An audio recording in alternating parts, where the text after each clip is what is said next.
नमस्कार। उत्कर्ष class Hindaun city में आपका स्वागत। और देखिए बेटा, आपको पता है कि हमने पिछली जो वीडियो थी उसमें सौरमंडल के बारे में बताया था। हैं, सौरमंडल में पृथ्वी का क्या योगदान है, उसके संदर्भ में भी हमने आपको उसमें समझाया था, है ना। तो यानी उसमें हमने समझाया था कि पूर्णिमा क्या है, पूर्ण कब पड़ती है, अमावस्या का तात्पर्य क्या है, पूर्णों का तात्पर्य क्या है। उसके बाद में खगोलीय पिंड क्या होते हैं, किसके बारे में, खगोलीय पिंडों के बारे में हमने आपको समझाया था। किसके बारे में समझाया था बेटा, खगोलीय पिंडों के बारे में हमने आपको समझाया था। उसके बाद में आपको यानी नक्षत्र मंडल इत्यादि के बारे में भी हमने आपको बताया था। इसके बारे में नक्षत्र मंडल इत्यादि के बारे में भी हमने आपको अध्ययन कार्य करवाया था, है ना। आगे देखो, तो नक्षत्र मंडल को एक बार और देख लीजिएगा। उस दिन सर से निगाम समझाया, एक बार और देख लो। नक्षत्र मंडल रात को आसमान यानी जो आकाश है को देखते समय आप रात के समय अपने घर की छत के ऊपर जाइए और चारपाई पर आप लेट जाइए और आकाश को निहारिए। किसको निहारिए, आकाश को देखते रहें। आप टकटकी लगा कर देखते रहें, चारों तरफ देखते रहें, तो आपको कुछ न कुछ अच्छा नज़ारा दिखेगा उसमें। अपन क्या है, दिन भर बिजी रहते हैं। आप भी पढ़ने के बाद में फिर घर पर टीवी देखते रहते हैं, परेशान हो जाते हैं और शाम को 7-8 बजे 9 बजे सो जाते हैं। रोज़ाना आपको 15 मिनट आध घंटे के लिए आकाश को निहारते रहना चाहिए। उससे आपको इस ब्रह्मांड के बारे में कुछ न कुछ जानकारी प्राप्त होती रहेगी। आपकी ये जो मन में जिज्ञासा है उसके बारे में भी अनेक प्रकार के जो प्रश्न हैं वो उठते होंगे, तो उन्हें भी आप हमसे पूछ सकते हैं, है ना। और आप भी जब तैयारी बेहतर करेंगे तो इसके बारे में आप यानी आगे तैयारी उसी प्रकार से करेंगे तो वैज्ञानिक के पद पे भी आप पहुंच सकते हैं। कुछ बच्चे ऐसे भी हैं, है ना। देखो, तो रात को आसमान को देखते समय आप तारों के विभिन्न समूहों द्वारा बनाई गई विविध आकृतियों को देख सकते हैं। ये क्या कहलाते हैं, नक्षत्र मंडल कहलाते हैं। क्या कहलाते हैं भैया, नक्षत्र मंडल कहलाते हैं। क्या कहलाते हैं बेटा, नक्षत्र मंडल। कौन सा मंडल, उनको हम नक्षत्र मंडल के नाम से जाना जाता है। किसके नाम जाना जाता है बेटा, नक्षत्र मंडल के नाम से जाना जाता है। जो रात को आकाश में देखते समय आप तारों के जो विभिन्न समूह हैं, तारों के जो अनेक समूह हैं, उनके द्वारा बनाई गई अनेक प्रकार की जो आकृतियों को आप देख सकते हैं, उन आकृतियों को किसके नाम जाना जाता है, नक्षत्र मंडल के नाम से जाना जाता है। जैसे अर्सा मेजर, कौन सा, अर्सा मेजर, या इसको क्या कह सकते हैं, बिग ईयर।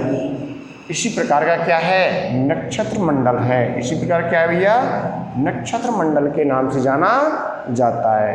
क्वेश्चन बनता है, अर्सा मेजर क्या है, अर्सा मेजर क्या है, अर्सा मेजर क्या है या बिग ईयर क्या है। तो यह एक नक्षत्र मंडल है। क्या है, नक्षत्र मंडल। सप्तऋषि, कौन से ऋषि बेटा, सप्तऋषि।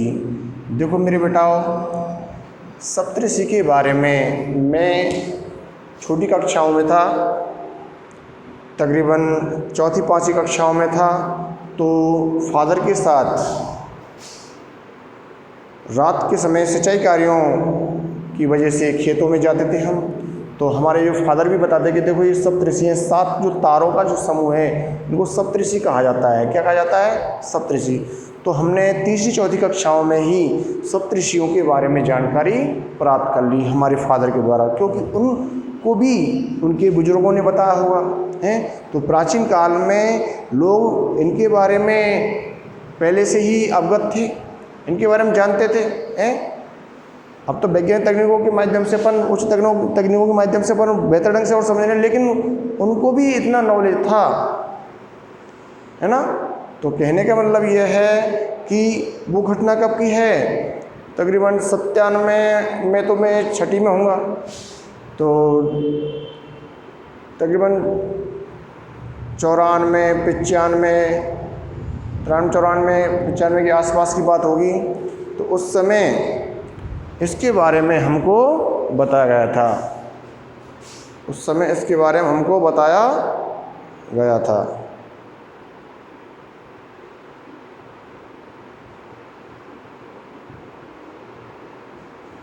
ठीक है ना, उस समय इसके बारे में हमको बतलाया गया था। आगे बात समझ में, आगे देखिए।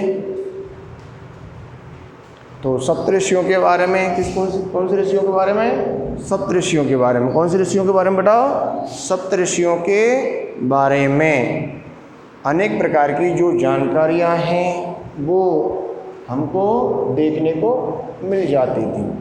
देखो, सप्त यानी 7, ऋषि यानी संत, यह 7 तारों का समूह है। कितने तारों का समूह था? 7 तारों का। 1, 2, 3,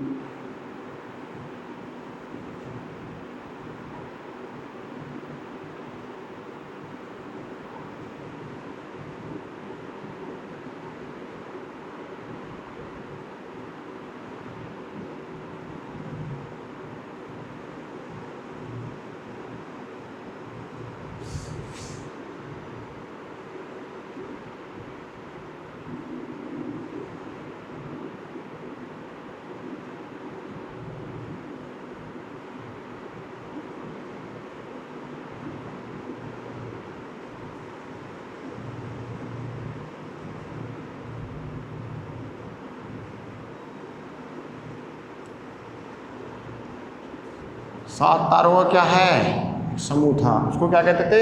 सप्तऋषि। किसके नाम से जाना जाता है इनको? सप्तऋषि के नाम से जाना जाता है। किसके नाम से जाना जाता है भैया? सप्तऋषि के नाम से जाना जाता है। ठीक है ना। इस प्रकार से ये तारे बन जाते हैं, ऐसे तारे होते हैं, इनको सप्तऋषि के नाम से जाना जाता है। किसके नाम से जाना जाता है? सप्तऋषि के नाम से जाना जाता है। यह 7 तारों का समूह है। कितने तारों का समूह है? 7 तारों का समूह होता है। इसी को सप्तऋषि के नाम से जाना जाता है। ऐसे चिन्ह होते हैं इसके। ठीक है, जो कि नक्षत्र मंडल अर्सा मेजर का भाग है। नक्षत्र मंडल किसका भाग है? ये जो 7 तारों का जो समूह है वो किसका भाग है? नक्षत्र मंडल। कौन सा? अर्सा मेजर। कौन सा मेजर? अर्सा मेजर का क्या है? भाग है। समझ गए? यानी जो अर्सा मेजर के अंतर्गत ही कौन क्या आते हैं? 7 तारों का समूह शामिल होता है। कितने तारों का समूह शामिल होता है? 7 तारों का समूह शामिल होता है। किसके अंतर्गत? अर्सा मेजर के अंतर्गत। किस मेजर के अंतर्गत? अर्सा मेजर के अंतर्गत 7 तारों का जो समूह है वो शामिल होता है। ठीक है ना। आगे देखिए।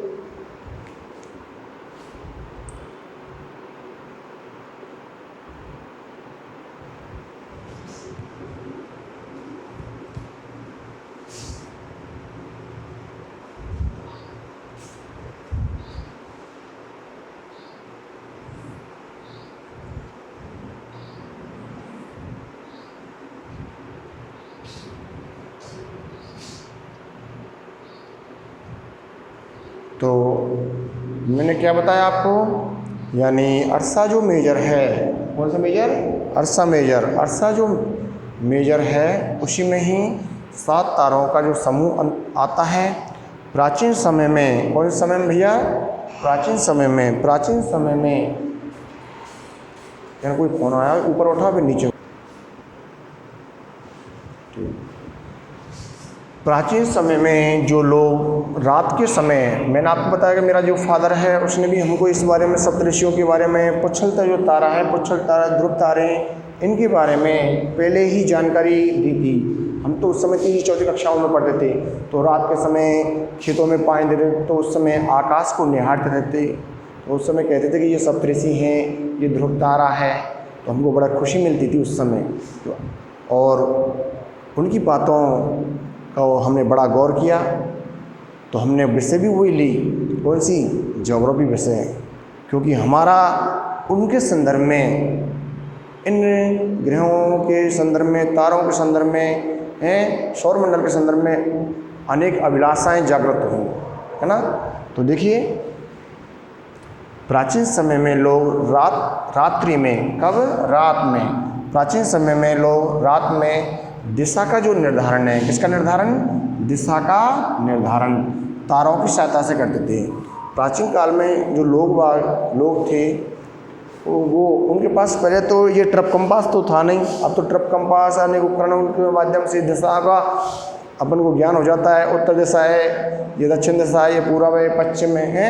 इन दिशाओं के माध्यम से RST remote sensing GIS system है, ऐसे अनेक उपकरण हैं, उनके माध्यम से हम विभिन्न प्रकार की भौगोलिक स्थितियों के बारे में जानकारी प्राप्त कर सकते हैं। पहले ऐसी सुविधाएं नहीं थी, पहले ऐसी सुविधाएं नहीं थी। आगे बात सही में, पहले इस प्रकार की सुविधाएं नहीं थी, पहले इस प्रकार की सुविधाएं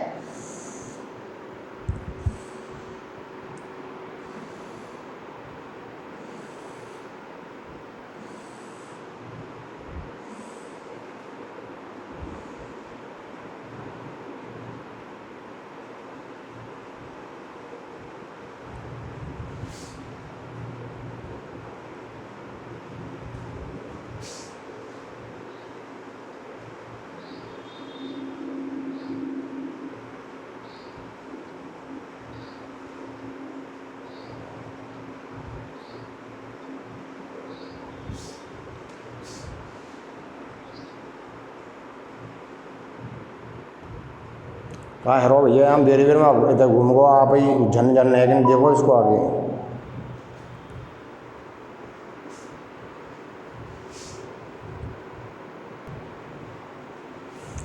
हाँ, तो प्राचीन समय में लोग रात में दिशा का निर्धारण तारों की सहायता से करते थे। किसकी सहायता से करते भैया, तारों की सहायता से करते थे। उत्तरी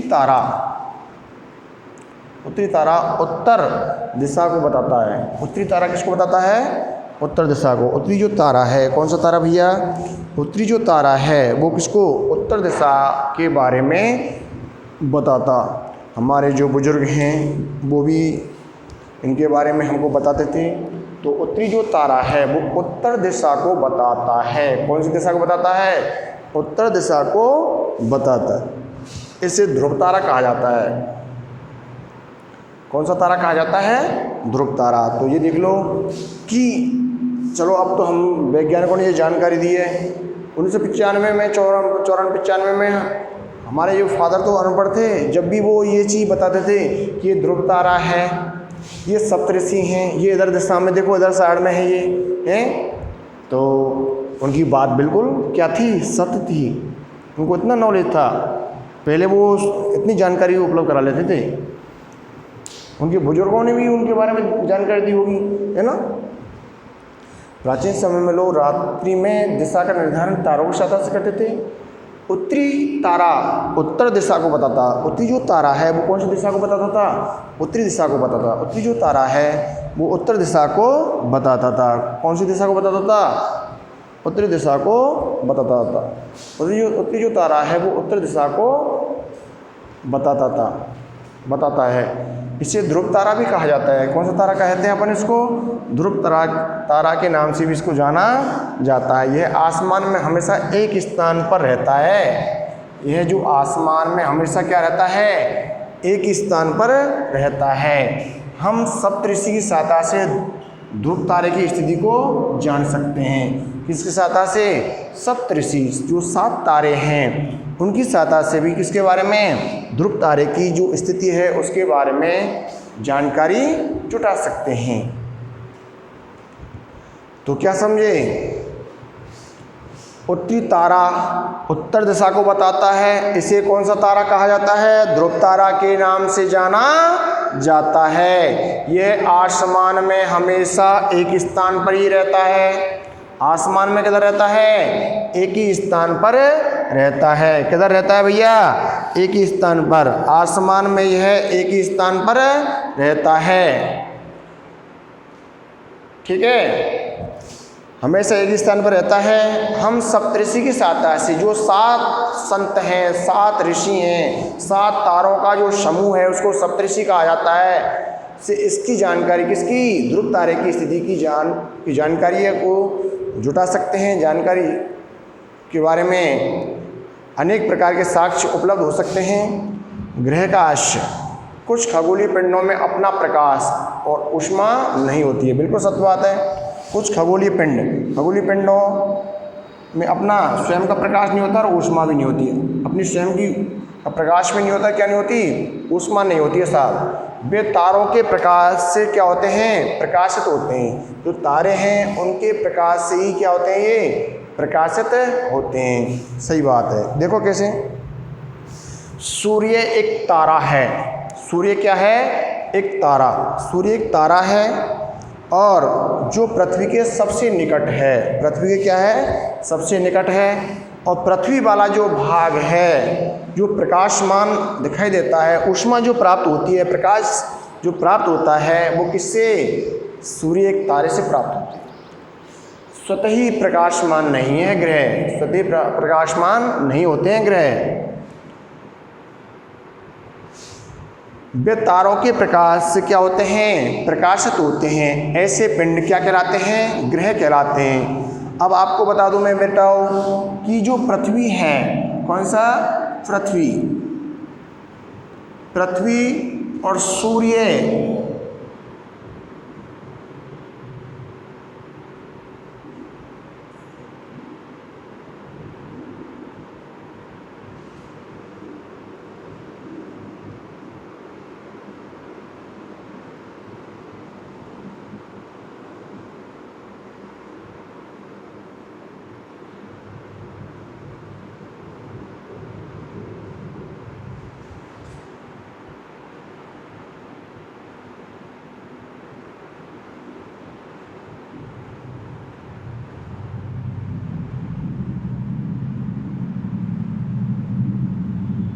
पृथ्वी तो ये है आपकी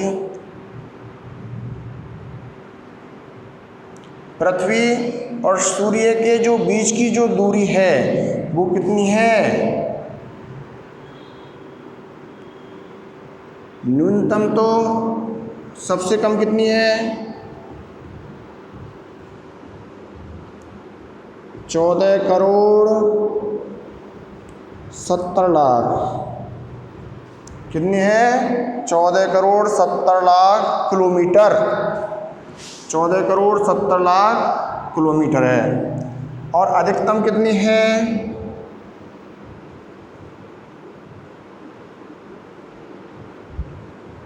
15,20,00,000। 15 करोड़ कितनी है, 20 लाख। और औसत कितनी है, 15 करोड़। औसत कितनी है, 15 करोड़।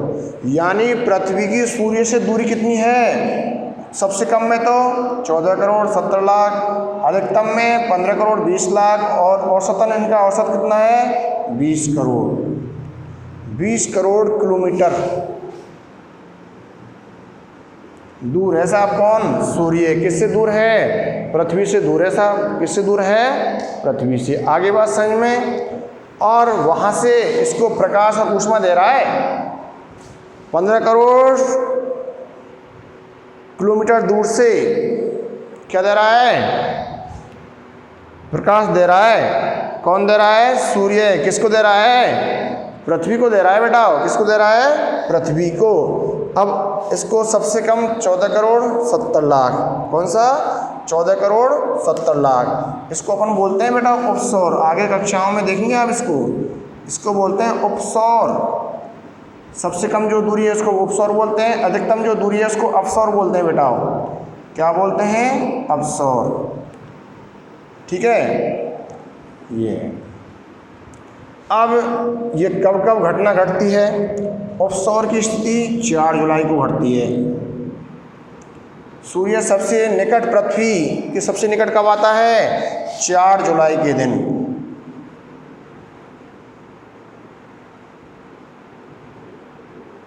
कब आता है, 4 जुलाई के दिन।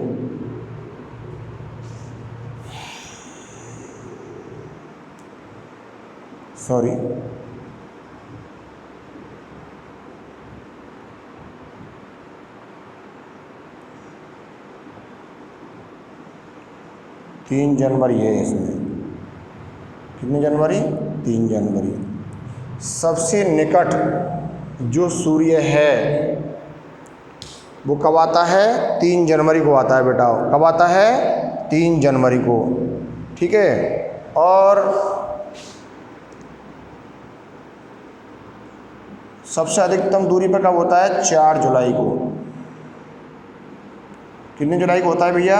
4 जुलाई को। 4 जुलाई को सूर्य और पृथ्वी दूरी अधिक हो जाती है। तो कहने का मतलब कब है? क्या होता है कहने का मतलब कि 3 जनवरी के दिन इस पृथ्वी वाले भाग पर सबसे अधिक तापमान दर्ज किया जाता है। आप कहेंगे गुरुजी 3 जनवरी के टाइम तो सर्दी पड़े अपन के भारत में। तो भाई तुम्हारे भारत में पड़ती होंगी, लेकिन संपूर्ण विश्व के बारे में बताया जा रहा है। यहाँ किसके बारे में बताया जा रहा है? संपूर्ण विश्व के बारे में। तो 3 जनवरी के दिन, 3 जनवरी के दिन संपूर्ण पृथ्वी, 3 जनवरी के दिन संपूर्ण पृथ्वी पर अधिकतम तापमान दर्ज किया जाता है, क्योंकि सूर्य और पृथ्वी दूरी बहुत कम होती है। कितनी? 14 करोड़ 70 लाख रह जाए।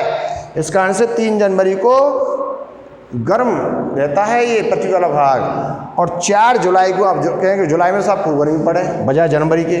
भाई तुम्हारे यहाँ तो है ऐसी स्थिति, जो भी आपको पता है। भारत में भी उत्तर भारत में दक्षिण भारत में अंतर आ जाता है तापमान में। 3 डिग्री जो करके रेखा गुजरती है ना, उसके उत्तर वाले भाग में, यानी जब ग्रीष्म ऋतु पड़ती हैं, गर्मी अधिक पड़ती हैं, तो वहाँ दक्षिण भारत में गर्मी कम पड़ती हैं बजाय उत्तर भारत की। और जब सर्दी पड़ेंगी यहाँ, तो तापमान सर्दियों में उत्तर भारत का 15 डिग्री 20 डिग्री सेल्सियस रहता है ना, तब दक्षिण भारत का जो तापमान 27 डिग्री 30 डिग्री सेल्सियस तक पहुँच जाता है। ठीक है। तो कहने का मतलब संपूर्ण जो विश्व में जो अधिकतम जो तापमान है वो कब प्राप्त होगा? 3 जनवरी के दिन, जिसको अपन उपशौर कहते हैं। क्या कहते हैं? उपशौर। ठीक है। और 4 जुलाई के दिन अधिकतम दूरी कितनी हो जाती है सूर्य से पृथ्वी?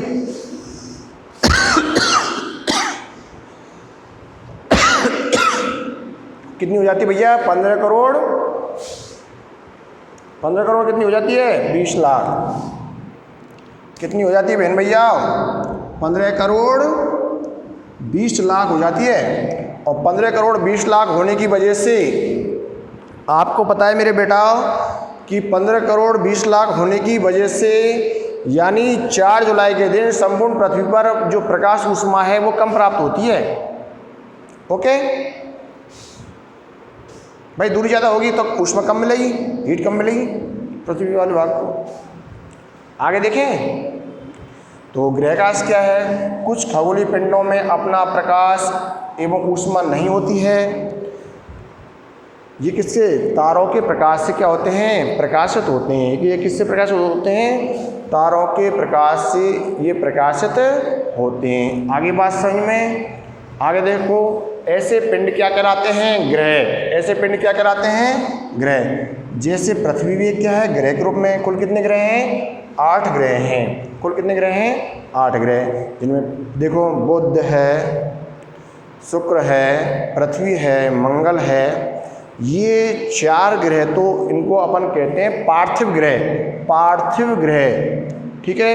इनको अपन चट्टानी ग्रहों के नाम से भी जाना जाता है। किसके नाम जाना जाता है? चट्टानी ग्रहों के नाम से भी इनको जाना जाता है। इन्हें आंतरिक ग्रह के नाम से भी जाना जाता है। किसके नाम जाना जाता है? आंतरिक ग्रह के नाम से भी इनको जाना जाता है। आगे बात समझ में?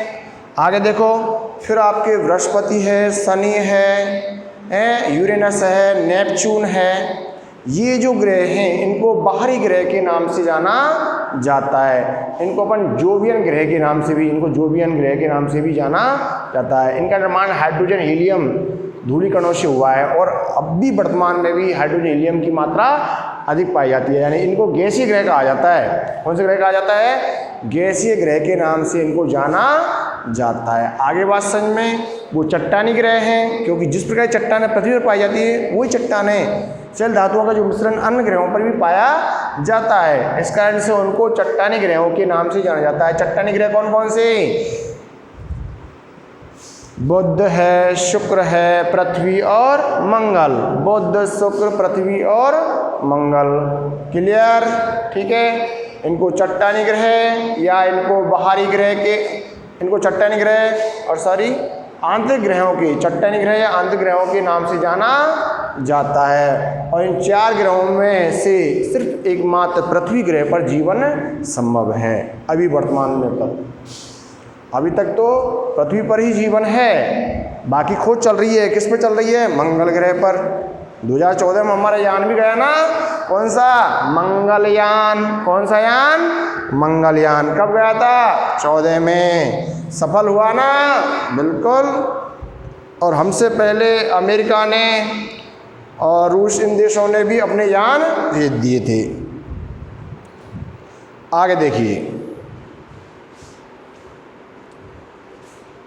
ग्रह का अर्थ। किसका अर्थ भैया? ग्रह का अर्थ। ग्रह का अर्थ देखो आप, ग्रह जिसे अंग्रेजी में क्या कहते हैं? प्लेनेट। ग्रह को अंग्रेजी में क्या बोलते हैं? ग्रह।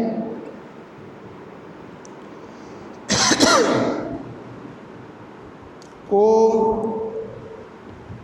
अंग्रेजी में प्लेनेट क्या बोलते हैं? प्लेनेट। प्लेनेट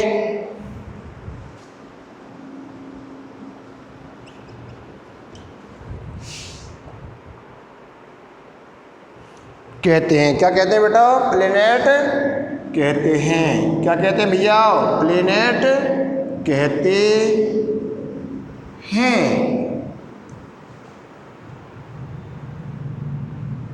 ओके, ग्रहों को अंग्रेजी में क्या बोलते हैं? प्लेनेट के नाम से जाना जाता है।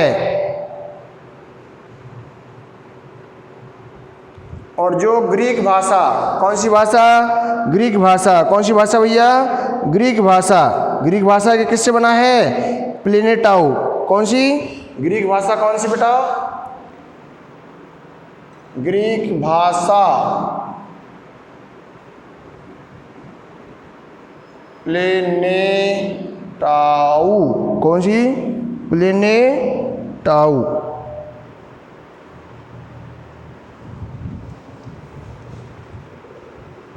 प्लेनेटाई। प्लेनेटाई।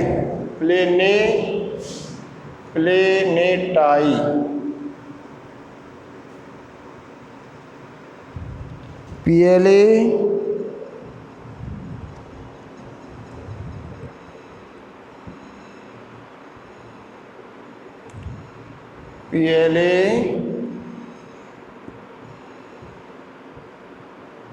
NE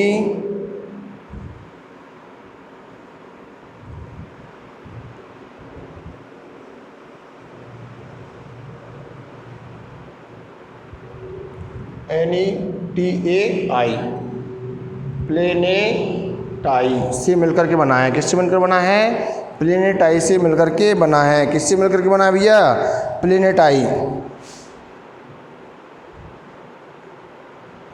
प्लेनेटाई से मिलकर के सबसे बना है, जिसका अर्थ होता है क्या? परिभ्रमक।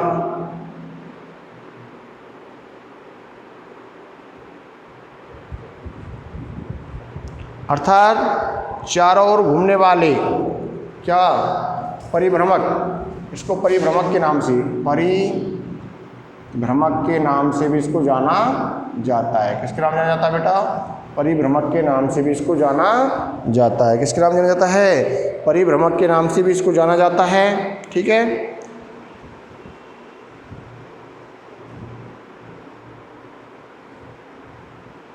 और आपको पता है पृथ्वी जिस पर हम रहते हैं एक ग्रह है। कैसा है? यह एक ग्रह है। यह अपना संपूर्ण प्रकाश ऊष्मा सूर्य से प्राप्त करती है।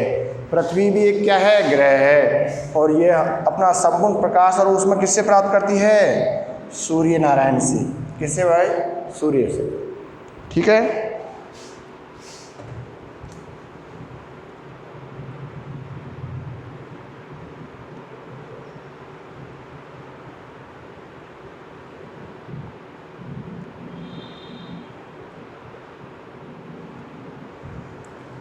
और जो पृथ्वी के सबसे निकटतम है, सूर्य जो पृथ्वी के सबसे क्या है? निकटतम एक तारा है ना। और आपको बता दूं कि पृथ्वी की बहुत अधिक दूरी से इसका निर्माण हुआ है। इसका चंद्रमा का निर्माण ही पृथ्वी वाले भाग से हुआ है।